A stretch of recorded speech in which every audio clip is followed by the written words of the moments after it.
Le Nigeria va rapatrier ses ressortissants coincés en Russie après le mondial. Des Nigérians escroqués discutent avec Steve Davis Ugba, ambassadeur du Nigeria en Russie, à droite, de dos, devant l'ambassade du Nigeria, à Moscou, le 13 juillet 2018.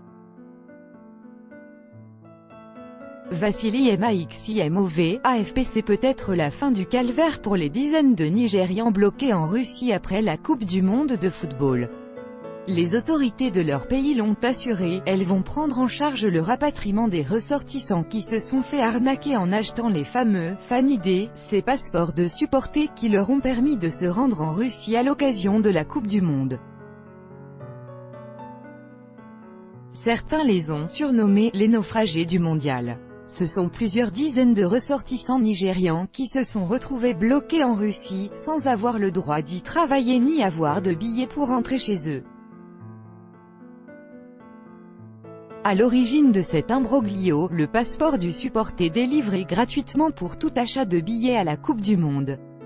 Au Nigeria, des aigrefins ont profité du système pour vendre ces fanidés, alors qu'ils étaient gratuits, et faire croire aux acheteurs que ce document leur donnerait la possibilité de travailler en Russie. Ce qui était totalement faux.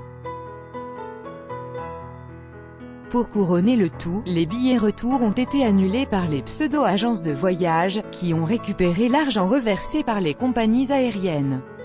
Selon l'ONG Alternativa qui lutte contre le trafic d'êtres humains, ce sont environ 200 Nigérians qui se sont ainsi retrouvés bloqués à Moscou à la suite de la Coupe du Monde.